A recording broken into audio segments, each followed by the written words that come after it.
sun rises over Rome, the heart of a vast and powerful world. A city overflowing with life, power, and ambition. Its story begins with a legend.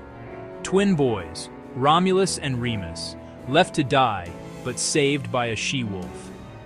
Romulus would found this city, naming it after himself, and beginning a story that would change the world.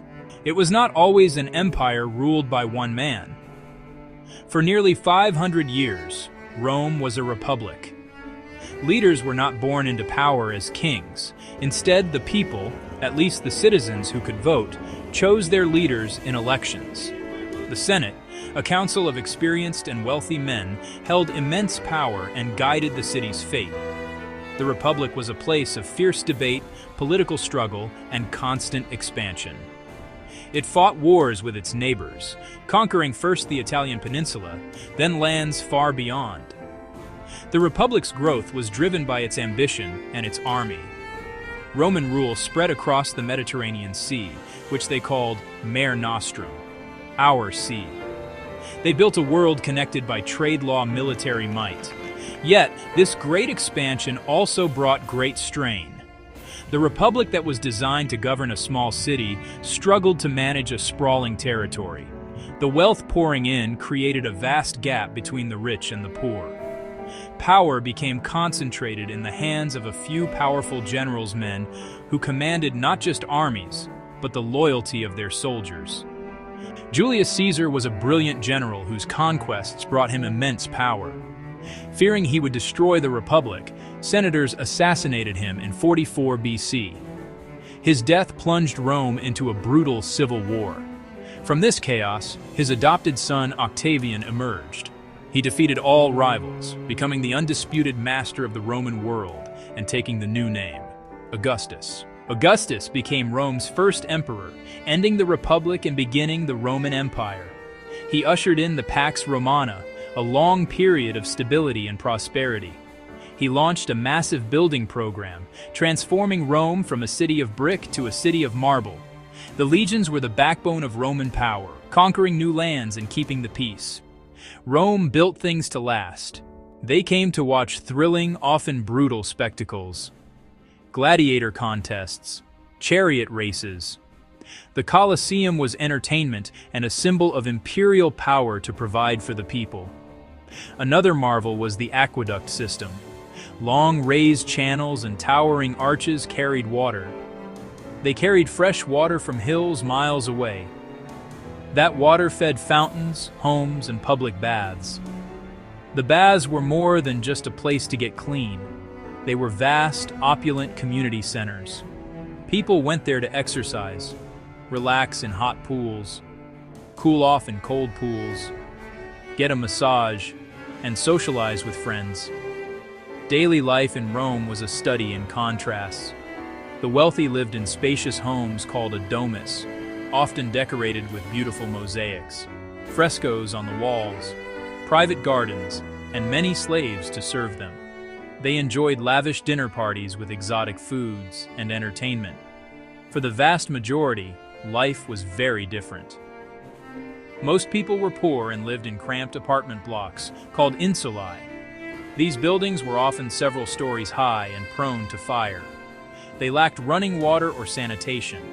People lived in small, dark rooms with entire families crowded into a single space. The Forum was the symbolic heart of Roman life, where one could feel the pulse of the empire. But the Golden Age could not last forever. For all its might, Rome had deep-seated problems. Political stability vanished as the throne was seized by corrupt men. In the 3rd century, dozens of emperors rose and fell in just 50 years, most murdered by their own soldiers.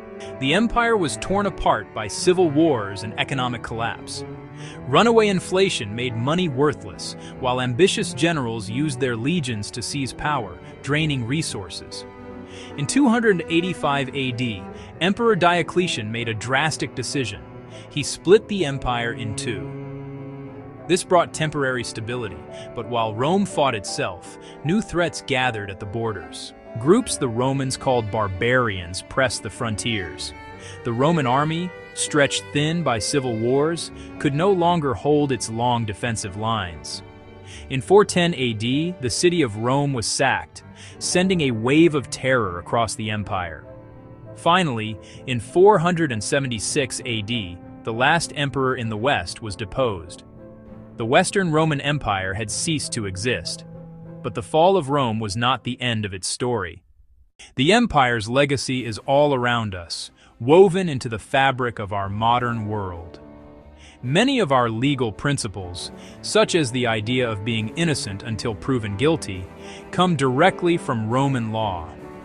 The systems of government in many Western nations, with their senates and ideas of citizenship, are inspired by the Roman Republic. Roman engineering continues to inspire awe. The arches, domes, and concrete are still used in construction today, and many of their ancient roads, bridges, and aqueducts are still standing after 2,000 years. The language of the Romans, Latin, did not die. It evolved into the Romance languages spoken today by hundreds of millions of people, including French, Spanish, Italian, and Portuguese. Even English, a Germanic language, is filled with thousands of words derived from Latin. The Roman alphabet is the one we use to write these words. The calendar we use, with its names for the months like July for Julius Caesar and August for Augustus, is another gift from Rome. Their ideas about city planning, sanitation, and public works help shape how our own cities are built and run. Rome's story is one of incredible achievement and catastrophic failure. It shows how a small city can rise to rule the world, and how even the greatest powers can crumble from within. It is a story of legendary founders, brilliant generals, wise engineers, and the millions of ordinary people who lived, worked, and died within its vast domain. When you walk through the ruins of the Forum, or gaze up at the Colosseum, you are not just looking at old stones. You are hearing the echoes of a civilization that, long after its fall, continues to shape our world in countless ways. Rome never truly vanished. It simply became a part of us,